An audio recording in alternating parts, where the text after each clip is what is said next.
buenos días, amigos de Nuevas Generaciones. Nuevamente es un placer estar con ustedes a través de este medio.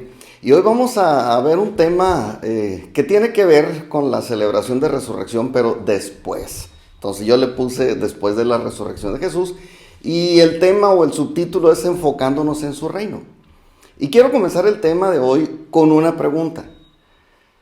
Si tú murieras y resucitaras y pudieras hablar con la gente por 40 días, ¿de qué hablarías? ¿Cuál sería tu tema de conversación favorito? Porque Jesús, después de que volvió a la vida, no anduvo platicando qué tanto le dolió morir o qué pasó cuando murió o cómo fue vencida la muerte. No nos da detalles, no nos platicó detalles de cómo fue su regreso a la vida normal. O sea, la vida natural, pues como la conocemos nosotros, o cómo su cuerpo fue transformado en algo diferente a la carne y a la sangre humana. Y a lo mejor todo esto tal vez tenga una respuesta en el texto bíblico, pero pues ahí que lo investiguen quienes están interesados en el tema. El caso es que ninguno de los escritores del Evangelio nos hablan claro de esto. Y no lo cuentan porque lo más probable es que Jesús no se los hubiera platicado. Porque una vez consumada la paga por el pecado, el asunto prácticamente quedó olvidado. Esa fue de hecho la promesa de Dios, que está en Miqueas capítulo 7, versículos 18 y 19. Dice ¿qué Dios como tú, que perdona la maldad y olvida el pecado del remanente de su heredad? No retuvo para siempre su enojo porque se deleita en su misericordia. Él volverá a tener misericordia de nosotros, sepultará nuestras iniquidades, y echará en lo profundo del mar todos nuestros pecados. Esta es la promesa de Dios, que, pues, por increíble que parezca, Dios arrojó nuestros pecados a lo profundo del mar y se olvidó de ellos, incluyendo también, obviamente, su sufrimiento y el castigo que soportó por causa del pecado. Y aquí la Biblia nos muestra claramente que sí, fue algo muy doloroso, un proceso muy doloroso para Jesús. Pero una vez pagada la deuda, pasó el dolor y el sufrimiento y se acabaron las conversaciones dolorosas. Porque, a nosotros los humanos nos pasa, y yo no sé por qué, pero a nosotros como que nos gusta a veces guardar en el alma dolores del pasado. Y no es por placer, porque si fuera por placer, pues no nos dolería, ¿no? Porque cada vez que lo platicamos vuelve a doler y volvemos a llorar. Y aquí llama la atención que ni Jesús, ni los escritores del Evangelio volvieron a tocar el tema del sufrimiento de Jesús. Y creo yo que la razón es esta. El Evangelio de la Biblia son buenas noticias de salvación y vida eterna. O sea, el Evangelio no sigue esa línea de la muerte, sino la línea de la vida y su propósito. Por eso, sin más detalles del sufrimiento de la muerte de Jesús, nos presenta a Jesús aquí resucitado, mostrándose vivo en un cuerpo glorificado, tanto a las mujeres que le seguían como a los discípulos. ¿Y cuál creen que fue su tema de conversación con ellos? Vamos a leerlo. Y esto lo escribió el Evangelio, o más bien lo escribió Lucas, el evangelista Lucas, pero se lo escribió a un tal Teófilo. Y los editores de la Biblia llamaron a este documento Hechos de los Apóstoles, aunque realmente pues es la segunda parte de la primera, que fue el Evangelio según San Lucas. Y vamos a leer aquí en Hechos capítulo 1, versículos del 1 al 4. Dice: en el primer tratado, oh Teófilo, hablé acerca de todas las cosas que Jesús comenzó a hacer y a enseñar, hasta el día en que fue recibido arriba, después de haber dado mandamientos por el Espíritu Santo a los apóstoles que había escogido, a quienes también, después de haber padecido, se presentó vivo con muchas pruebas indubitables, apareciéndoseles durante 40 días y hablándoles acerca del reino de Dios. Y qué interesante que 40 días anduvo Jesús presentando pruebas convincentes de su resurrección y los mismos 40 días hablando del reino de Dios. La Biblia por más de 500 ocasiones hace referencia al reino de Dios. Y Jesús durante su ministerio habló mucho sobre el reino de Dios. Algunas veces de manera directa, otras de manera figurada, a través de enseñanzas, de parábolas, de historias, de narraciones, de alegorías, metáforas, etcétera, etcétera. El caso es que Jesús, después de que resucitó, Durante 40 días el tema de conversación con sus discípulos fue el reino de Dios. Esa era su prioridad número uno, la cosa más importante después de su resurrección. Y es que Jesús también le estaba metiendo algo de sus sentimientos y de sus emociones, porque imagínate la emoción de Jesús, haber soportado morir como el peor criminal y luego volver a la vida para ir a ocupar un trono divino y eterno. Y era su emoción, ciertamente era su gozo, pero también era su prioridad número uno hablar del reino. Y creo que también nosotros deberíamos considerar así de importante el reino de Dios. Alguna vez Jesús, al principio de su ministerio, enseñó que el reino de Dios debía ser también nuestra prioridad. Fue uno de los temas principales del Sermón del Monte y decía Jesús en Mateo 6:33, mas buscad primeramente el reino de Dios y su justicia, y todas estas cosas os serán añadidas. Curiosamente, este versículo se usa más para hablar de lo que Dios te puede dar o nos puede dar, si tú le das algo, por supuesto, que de la importancia del reino. Sin embargo, es tan importante el reino de Dios que si nos sumamos a su proyecto de reino, nosotros somos liberados de los afanes que provoca el querer cubrir en nuestras fuerzas las necesidades básicas que tenemos. Hay gente que definitivamente vive afanada en cómo hacer para sobrevivir, que ante la falta de dinero para costearse todas sus comodidades, pues recurren al crédito y después ahí van, de trabajo en trabajo y otras veces hasta de ciudad en ciudad buscando ganar más para poder pagar sus deudas. Y en este contexto Jesús nos sugiere que si tú tienes estos afanes, pues antes de moverte de trabajo o moverte de ciudad, te involucres en las cosas de su reino y su justicia. Y entonces sí. Entonces la prioridad número uno para nosotros debería ser también buscar el reino de Dios. Cuando uno busca algo, es inevitable que ese algo se convierta en el tema principal de nuestra conversación. Y casi todo lo vamos a asociar a ese tema, consciente o inconscientemente. Inclusive puede llegar a ser el inicio de una discusión o de un pleito. Cosas como que, ¿sabes qué? No me cambies la conversación. Alguien te va a decir, ¿sabes qué? No me cambies la conversación. O si está hablando la persona su tema y tú estás en lo tuyo, te va a decir, hey, no me estás poniendo atención. Pero el punto que voy es que nuestra prioridad la reflejamos en lo que hablamos. Tú pregúntame de qué o qué está buscando el que solamente cuenta chistes colorados, por ejemplo. Es obvio que eso trae en su mente, eso trae en su corazón y es su tema principal y es su prioridad. ¿Qué es lo más importante para el que solo habla de comidas? Hay gente que lo ves y ¿qué onda? ¿Cómo estás? Y no, pues hicimos esto y esto y esto, ¿no? Entonces, lo más importante para esa gente, pues, obviamente es la comida, es su prioridad. ¿Y qué para aquel que pasa contando sus borracheras y sus bribonadas del pasado? Realmente estas conversaciones son un reflejo de las prioridades que tenemos. Y pocas veces el reino de Dios es nuestro tema de conversación. Inclusive es uno de los temas que poco se tocan aún en los púlpitos.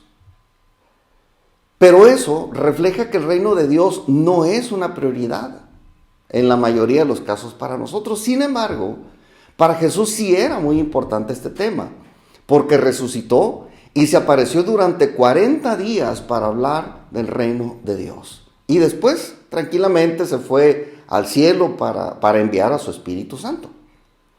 Ahora, hemos estado viviendo tiempos de cambios muy complicados, y no me estoy refiriendo aquí a la nueva normalidad, ¿no? De la pandemia, a los 14, 15, 16 meses que van de la pandemia. Me refiero más bien a los cambios en lo moral. Se están creando muchas reformas a la ley moral o a las leyes morales de las naciones. Cambios que nos están empujando a abandonar los principios de justicia del reino de Dios. La gente encargada de proponer y aprobar nuevas leyes humanas cada vez se atreven más.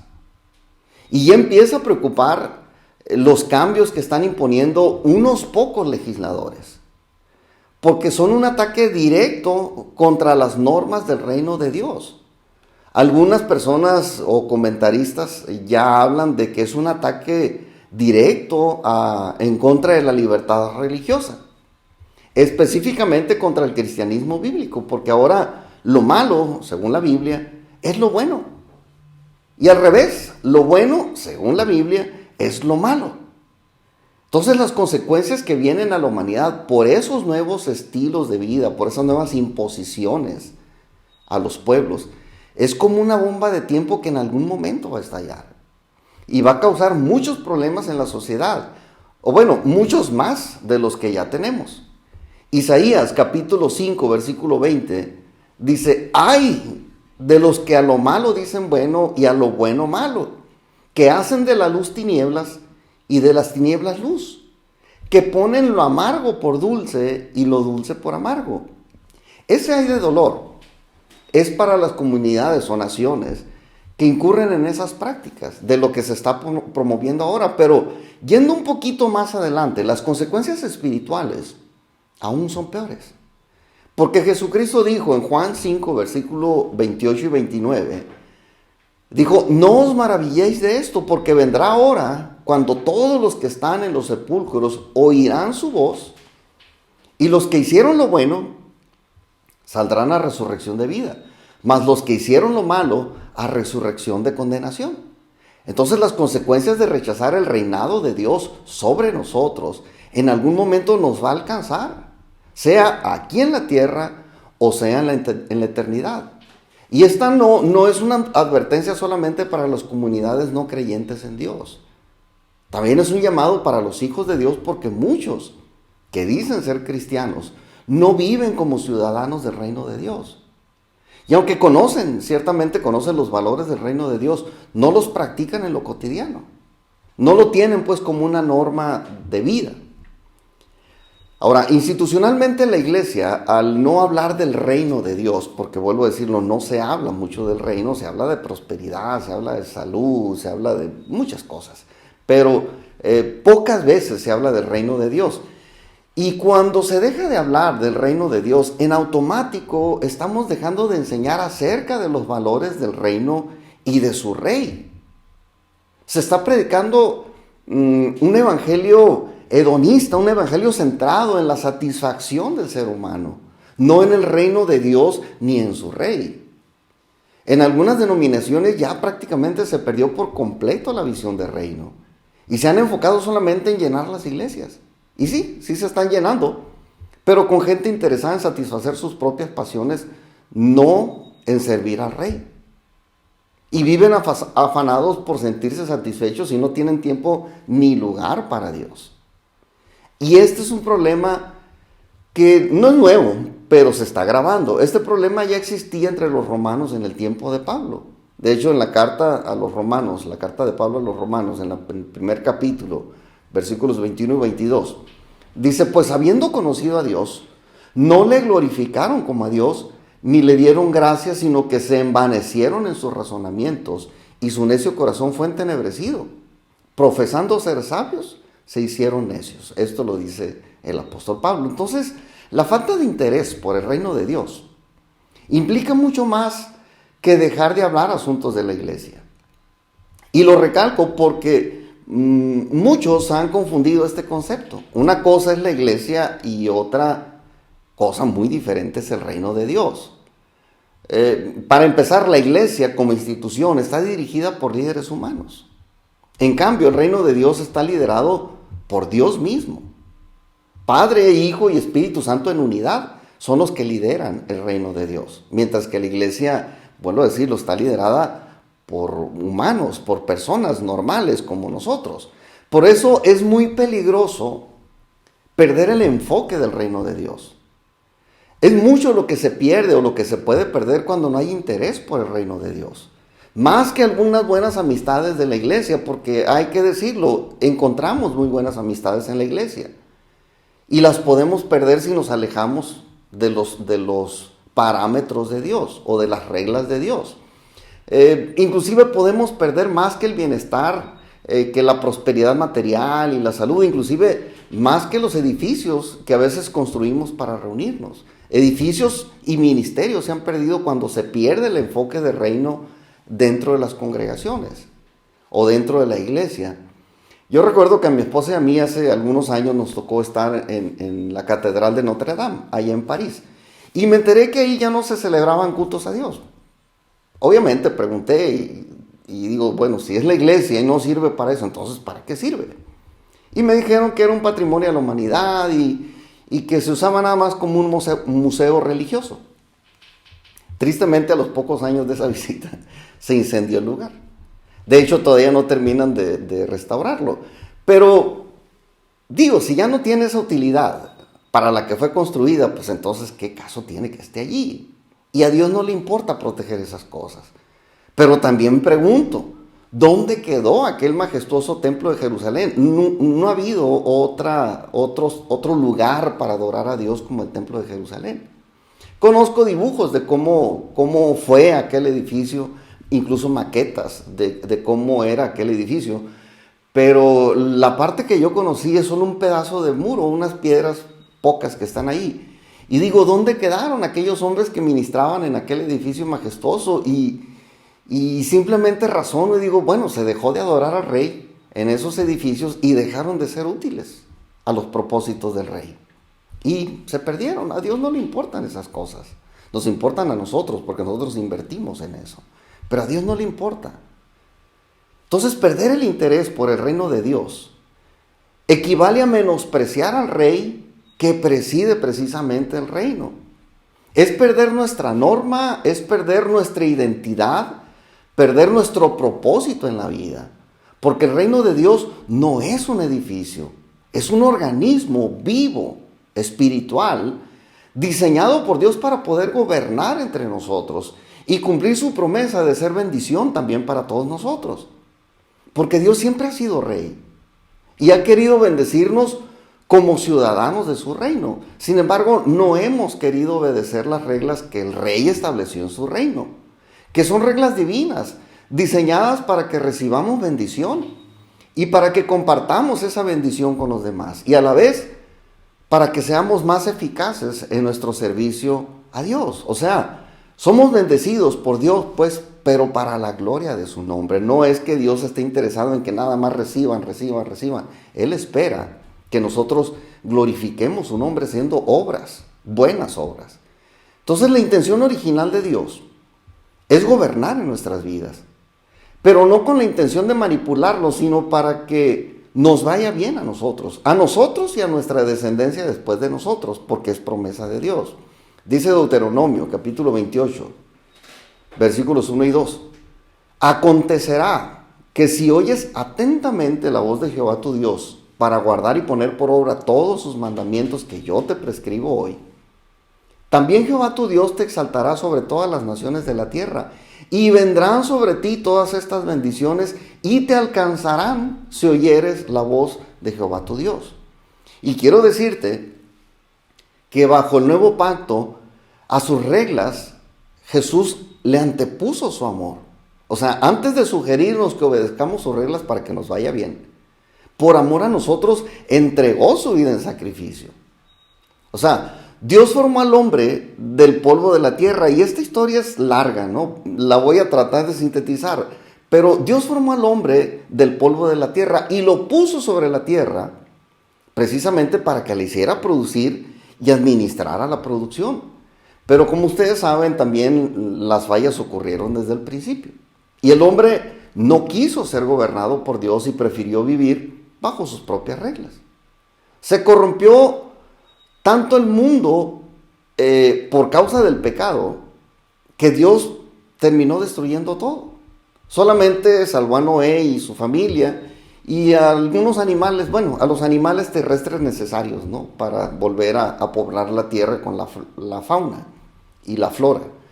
Y de vuelta, pues la descendencia de Noé volvió a poblar la tierra, pero también se volvieron a corromper.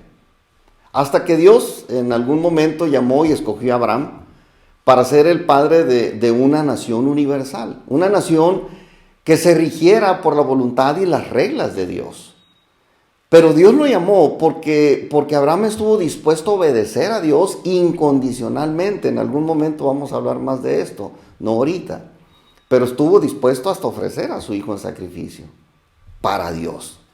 Ahora, después de Abraham, su hijo y uno de sus nietos, en este caso Isaac y Jacob, hijo de Isaac, pues más o menos anduvieron en obediencia. Sin embargo, sus propias decisiones también lo llevaron nuevamente a esclavitud.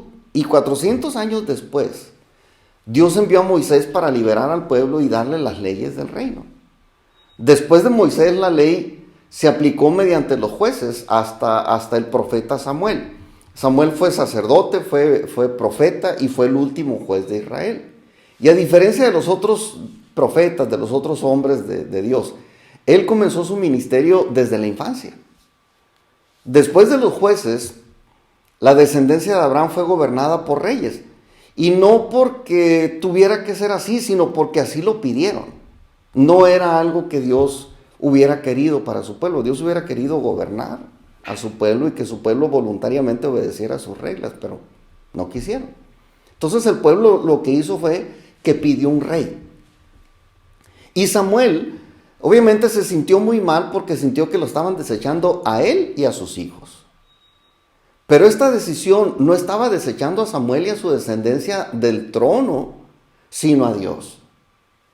En el primer libro de Samuel, capítulo 8, versículos 7 al 9, dice: y dijo Jehová a Samuel, oye la voz del pueblo en todo lo que te digan, porque no te han desechado a ti, sino a mí me han desechado, para que no reines sobre ellos. O sea, Dios se sentía rey del pueblo, pero el pueblo no quiso que Dios reinara sobre ellos, Dios. Y dice el versículo 9, ahora pues oye su voz, mas protesta solemnemente contra ellos y muéstrales cómo les tratará el rey que reinará sobre ellos.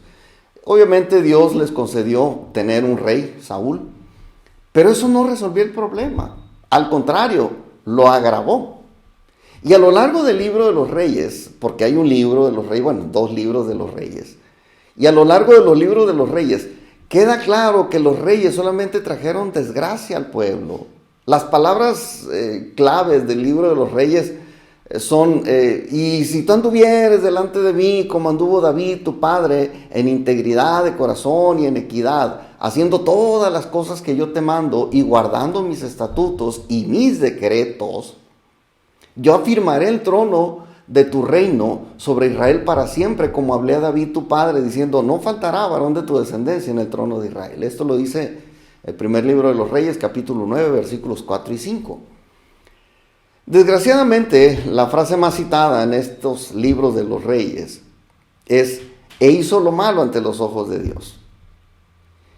Y este cambio a la monarquía, o sea, de los jueces a la monarquía, solo trajo como consecuencia desgracia sobre el pueblo de Dios.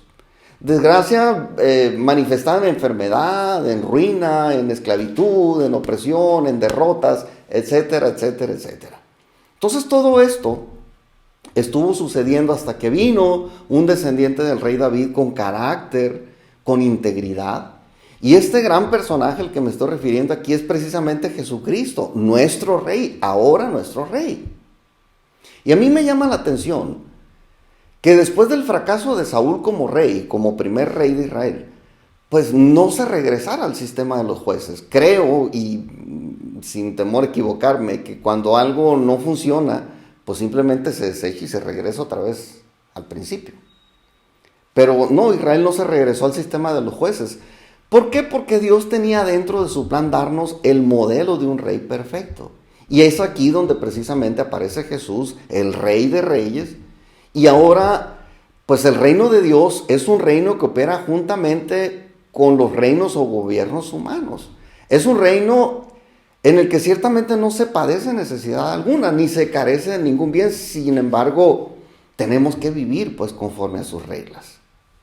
Ahora, antes de que todo acabe, y esto ya es historia futura o escatología, Dios va a establecer un reino perfecto por 1000 años.